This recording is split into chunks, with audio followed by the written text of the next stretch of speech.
Vetri Subramaniam joins us. I always look forward to our engaging conversations. He always wonderfully well connects history, macro, and then market valuations. Vetri, good to have you back. Thank you for joining us. Vetri, I can see that you're still working from home. Am I right? Oh, no, we're back in office, though it's still on a roster. But yeah, it's nice to be back in the office a few days ago.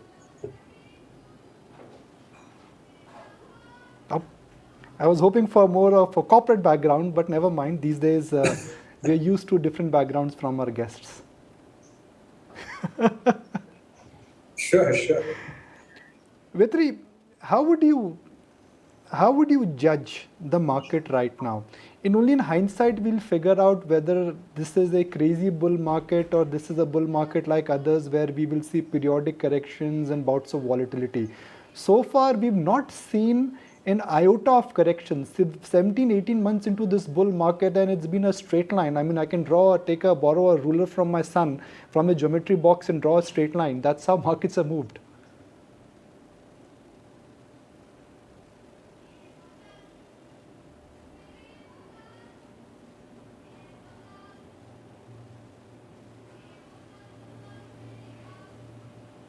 Vetri, are you a bit surprised with the pace and the current positioning of the market? It's just been a straight line. What explains this kind of an pace of the bull market? It's not the level, but it is the speed at which perhaps the current levels have been conquered. Sure. Well, I lost your voice a little bit there, Nikunj, but every time is different, right?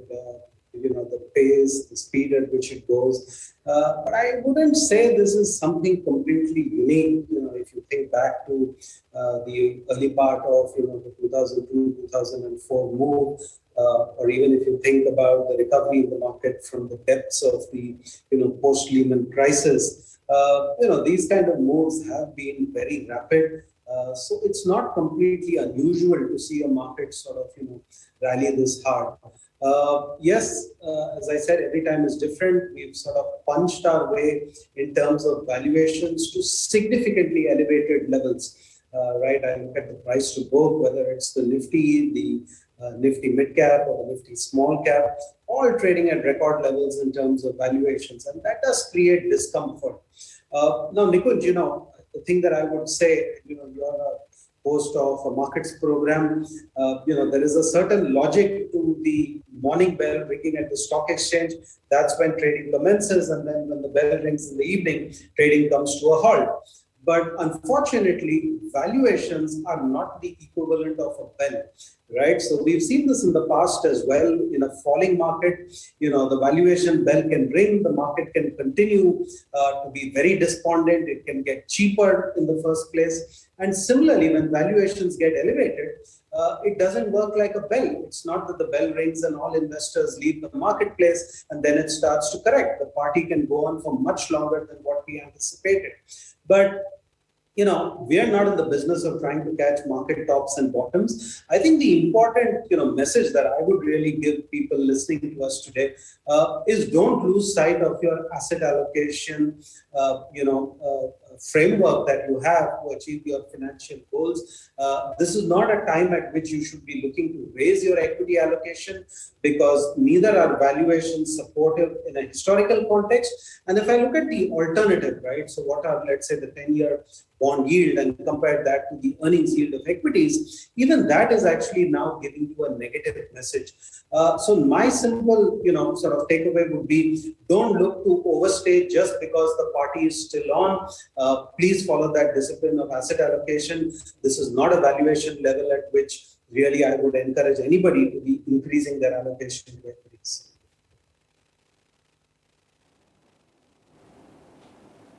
Great.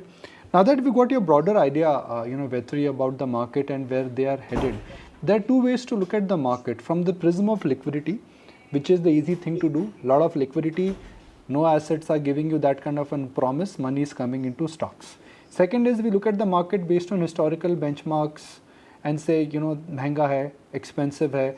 When retail participation in NFOs is high and IPO market is high, it is time to get out. What is the right way of looking at this market? I've spent now coming up to 30 years in the market, the reality is that liquidity is pro-cyclical. You will always see liquidity in a rising market. You will never see liquidity in a falling market. So there's no point trying to second guess liquidity. You know, I've seen this for 30 years and it's just impossible to second guess liquidity. The minute you recognize that it is pro-cyclical, you will sleep better at night rather trying to, develop fanciful models of how to predict liquidity. The other part that you mentioned, yes, of course, that's the more anecdotal stuff when the IPO market tends to get overheated, or when you see a market in which nobody is able to come out and do an IPO, and that gives you a reverse signal.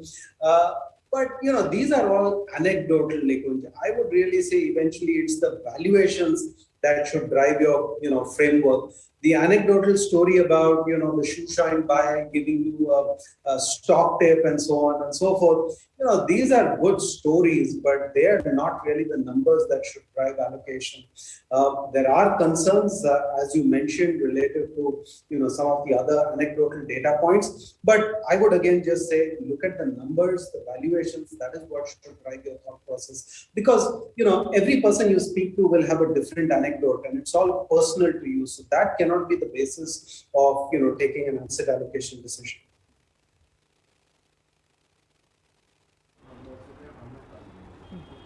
All right. Hi, Vetri. This is Mubina as well joining in. I was reading a very interesting report about how capex is going to be booming big time, in India, around the world as well, especially, software, retail, semiconductors, obviously, etc. How do you see, and of course, everyone's saying that there's going to be this post-pandemic boom that the world will enter into. How do you see that play out in India? And if, we get into that wholeheartedly, that whole capex mode, what are the sectors then that would benefit from that? Sure. Interesting question. And there are 2-3 ways to think about this, right? First of all, do we have the enabling conditions in place for a boom in capex? Now, some of the enabling conditions that we would look at for a boom in capex, where are interest rates? Where are tax rates? And when you look at the record low interest rates, certainly they are extremely supportive. From a company's point of view, the new tax code at 25%, new manufacturing entities at even lower than that.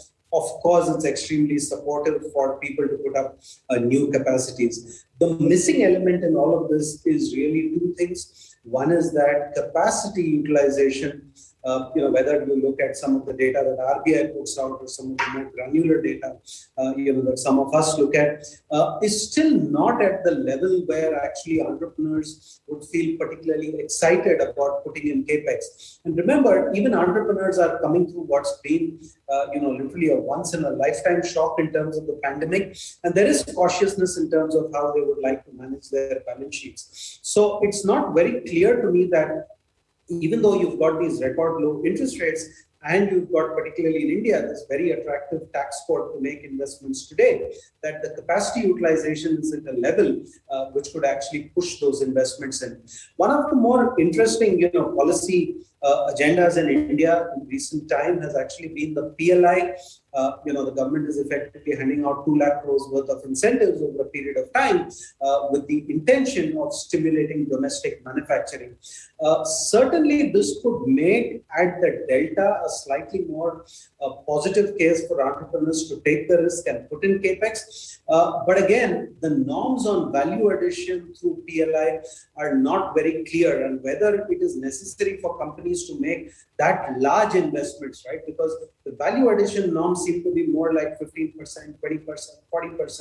So not really at the level where they would drive massive capex. But I think incrementally, this is certainly the PLI scheme, low tax rates are an incentive for investments. In India, actually, I think the part of the capex cycle, which is less understood and less appreciated, is the residential real estate part of capex. If you actually look at the data, this is the part of capex which has actually been in a decline for almost the last 6 or 7 years. And I think here, just given the sort of disruption we've seen on the supply side and those record low interest rates, again, you could argue that the pandemic has constrained the willingness of people to borrow money and buy new houses. But I think incrementally, the data looks a lot more positive for real estate to actually drive capex.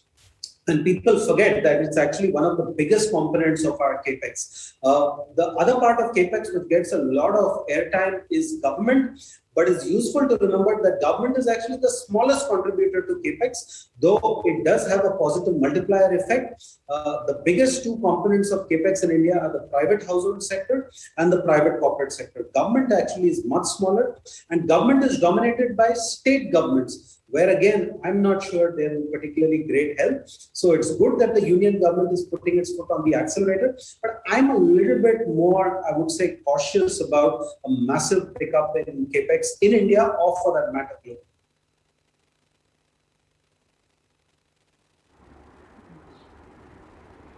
Well, since you brought about the topic on real estate, well, yes, the monthly data has been suggesting that these have been some of the best sales figures in close to a decade. So, how do you think is the best way to ride the coattails of this real estate recovery then? Would you play it via NBFCs, which, so far have been a little lackluster?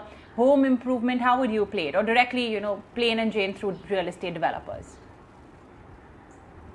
Well, there's no compulsion to stick to only one. So I'd say all of these are actually good ways to play real estate. I think some of the developers themselves are in a much better situation. Their business models have evolved in a way which is far more supportive of their ability to grow. They've become more disciplined. So certainly you'd want to look at the developers, but you don't have to restrict yourself to developers because this is a capital intensive business. I think the whole building material space, you could talk about valuation challenges in some of those, but I think that remains an attractive way to play the increase or likely increase in real estate spending. Housing finance is a great way to participate in that, right? Because if you really see the demand for residential real estate goes up, then you'll also have growth in demand for loans from individuals. And, when you combine the demand for loans along with a slight increase in property prices, we don't need a blowout in property prices. It actually allows lending institutions to grow their books, at a very fast or a brisk pace. So I think all of these are interesting ways to actually play a recovery in real estate spending. The developers, the building materials, home improvement, even consumer durables, because a lot of the durables that people buy are actually linked to that new home purchases. So all of these would be good ways to sort of position and benefit from what I think is likely to happen in the real estate side.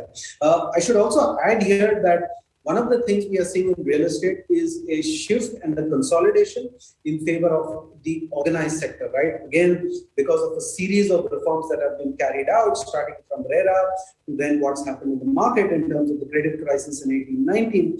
And therefore, your ability to play it through listed companies, perhaps this time around is far superior than what it was in the past. Sure. Vetri, that's the part that you're bullish on. But the fact that from the March 2020 lows, 85% of some of the largest 1600 stocks have outperformed the Nifty 50 index. The fact that 33 stocks have almost jumped up more than 5x from those lows. Where is it that you would be tempted to profit take? Or at least ease off your exposure? Sure, that's an interesting question. If I were to look at where the valuations from our point of view, look sort of challenged at a sector level, and this could vary from fund to fund because every fund has a different strategy, then I would still say that one of the areas where we find the valuation slightly uncomfortable is in the entire consumer staple space, where we think the multiples are still way too high. So that's an area that we would tend to shy away from. I would also say that technology, even though these companies after a very long time are seeing extremely robust growth, if I look at the history of where the IT services sector is in terms of valuations related to the cycle anytime over the past decade, then it has entered much higher reaches in terms of valuation. I'd say we're still sort of neutral there. but incrementally our actions would be to sort of reduce IT exposure rather than to ramp it up. It's a B2B business, valuations were very, very attractive. Going back 2-3 years, the free cash flow yields were, upwards of 4% to 6% and more. That is no longer the case today. And therefore, that's another area where incrementally we tend to take money off rather than add to it. The areas which we think are still got some pockets of value, I think a lot of the financials still have value. The market is concerned about, credit growth over there. But equally, you only get things at an attractive valuation when there are concerns. So I'd be willing to go along with the idea that, this is a good time to buy them if you think that they've done a good job of managing their balance sheets. And if the economy does well, eventually credit will also grow. The other area where we think cyclically things have been very challenging for almost the last 3 years is the automobile area, right? Look at the sales of any of these companies. They're well below peaks that these companies had in 2018. We still think there is an attractive, runway for automobiles in terms of penetration. Yes, there's a challenge from the whole transition to EVs, but once again, you only get things at attractive valuations when there are concerns. We think there are some stock picking opportunities within the larger automobile and auto ancillary space where you could sort of de-risk yourself from the EV related challenge and still look to benefit from a cyclical upturn in auto. So those are the two areas where we think there are opportunities, and the earlier two I mentioned is where we have some concerns on valuations.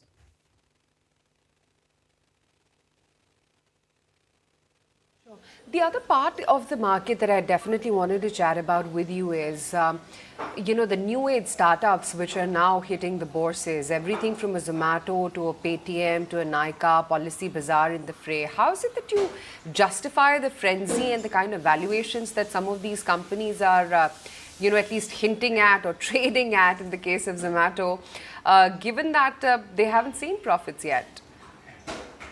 Sure.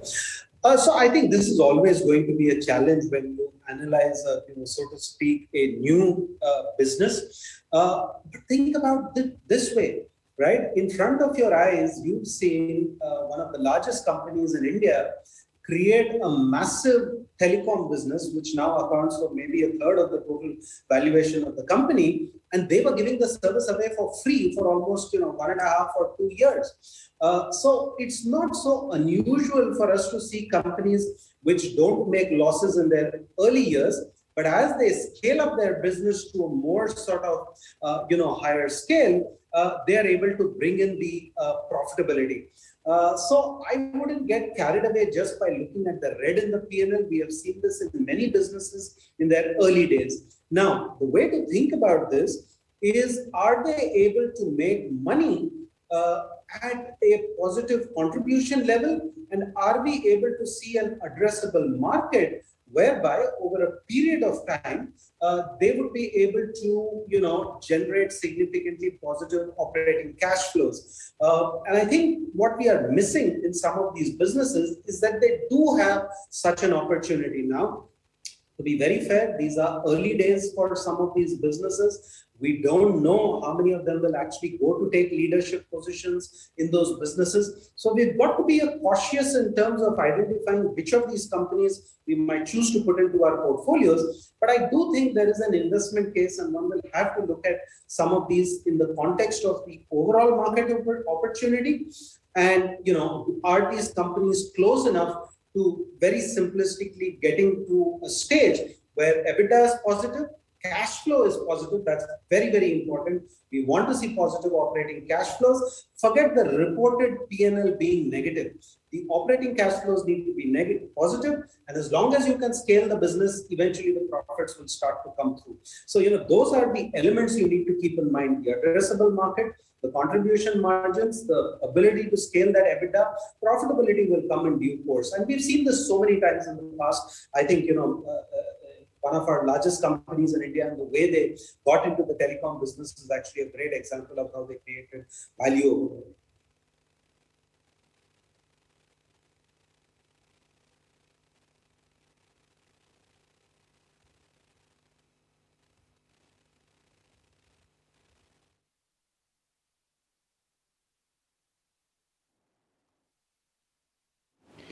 Vetri, I go back to the whole buzz what currently is there in the entire IT space. You just mentioned that it is not a good idea to really buy into IT. But do you think that this could be a multi-year IT cycle where, like, earnings have surprised us in last 2 quarters, they will continue to surprise us? It's possible, Nikunj. I'm not a soothsayer. I loved IT in 2017, 2018 when I could get them at free cash flow yields which were higher than what bonds could pay me, right? And we always knew that these were some of India's most competitive companies. They had proved their ability in the global environment, right? How many sectors do we have where we have world champions from India? So this is clearly one of them. And therefore, we've been, positive about this entire area for a very, very long time. But, there is a price at which we are happy to be positive. There is a price at which we are happy to be holders, but no longer willing to allocate additional money into that sector. So that's where I'm coming from. Sure, growth may be strong. Companies have been telling us about this for a while, but it remains eventually a B2B business. And arguably, the run-up in valuations is already telling you that the market is starting to price strong growth that will come in the near future. So, which is why, our thought process as value investors is to sort of then hold back when, the market's looking at near-term growth, because it's no longer concerned with valuations. But actually, given where valuations are, and mind you, valuations have moved dramatically in the IT sector over the last 3 years, it's not something where we'd want to deploy additional capital. We own quite a few companies, we are happy owning them, and we'll continue owning them, but we wouldn't put more capital into them. Vetri, one thing which puzzles me is that why markets are still not very excited about owning banks. I mean, let's be clear. If economy recovers, banks will recover. Banks have done a reasonable job of keeping their balance sheets intact. I mean, forget what HDFC Bank or Bajaj Finance reported last quarter. Yet banks really are not like the go-to sectors. The historical template is economy will do back, banks will do better. Economy is picking up, banks will have a gala time. The cycle is turning, bad loans will become good loans and new loans will start. That somehow is not the template right now banks or markets are working with. That's a fair point, and I would tend to agree with you that if you are bullish about the economy, then eventually you have to believe that credit growth will happen. Maybe I'm not so positive about the capex cycle, but what if I'm wrong and the capex cycle does kick in with a vengeance, and you combine that with new job creation and incomes? There's absolutely no reason to not believe that there will then be a strong credit cycle as well, which should benefit the financials. So hard to put a sort of finger and say why the financials have been the way they are. I think part of it is historic. In the past, financials have disappointed, or at least many of them have disappointed in terms of their ability to navigate credit cycles. But I take a lot of comfort in the way we've seen companies behave through this entire pandemic cycle. One, they preemptively started providing for potential losses in their books in past cycles. Many of them actually waited till much later into the cycle to provide. So this time they were preemptive. Secondly, they were also preemptive in terms of raising capital early. So I actually believe that at this point of time, if the market is not excited about financials, so be it. It doesn't concern me. That's actually giving me an opportunity to keep nibbling away at the banks, and at a handful of banks is what I would say, which we think are very well placed. They've got the strong balance sheet, and I think when the opportunity to grow comes, these banks will be able to put their foot on the accelerator and surprise in terms of growth. So it's literally a mirror image of the kind of view I described on IT, where when there are so many concerns about growth, and the valuations then start to look cheap, we are far more comfortable deploying additional capital to work in that sector as compared to IT, where we've seen the valuation go through a very different cycle. Vetri, we talked of a similar environment in 2014 when Prime Minister Modi got elected. Everyone thought, and I also thought, I'm not sure whether you thought that time, but I certainly thought that a new capex has started, a new cycle will pick up, and a new investment cycle will be a new multi-year phenomenon. Markets got it wrong. How is this time the promise of a new capex and investment cycle different? That's an interesting question, Nikunj, and I think a lot about this as well. I've not really been very bullish on a strong capex cycle in India for many years now. Nothing to do with 2014. I think we just had such a massive capex build out in the previous cycle, and the sort of positive factors to drive that same cycle don't exist at this point of time. Also, look at a lot of the data, right? I mean, today you're actually looking at something like the power sector still operating below capacity, and therefore no large investments required there. There's also a shift of technology happening. So many contributing factors which perhaps result in a situation where the traditional capex is unlikely to happen with the same vengeance that we saw in 2003, 2008. I also think, Nikunj, we are guilty of anchoring, right? That 2002, 2010 cycle was very different. It had some unique characteristics. And what we shouldn't do is continuously anchor to that to look for the same cycle this time around. Every cycle is different. And I think one of the interesting things that I see is that this time around, when we see capex, when we look at the data for FDI, right? FDI data India has done extremely well, massive amounts of capex coming in, but it's not coming in those infrastructure, heavy industry area. It's coming more in the services side. Now, when I think about that, it's actually quite interesting, right? Because you want capex, because you want physical infrastructure. Construction of that physical infrastructure creates a lots of jobs, for low-skilled people. But interestingly, you're now creating those jobs for low-skilled people in the services arena, right? So when you look at all these internet and these unicorns that have come up, they're not necessarily using highly skilled manpower. They're actually using that same kind of manpower which historically may have been used in the construction side in these business models. So I think we're also got to be a little bit careful here that if we keep looking for capex in the way that we understood it 20 years back, we are missing the fact that the nature of the economy itself is changing. So I wouldn't look for the same kind of large investments in physical capex as they happened in the previous cycle, because every cycle is different and the nature of the capex is different. Okay. Well, Vetri, I think we leave it at that. Really appreciate you giving us your time this morning on ET Now. Thanks so much.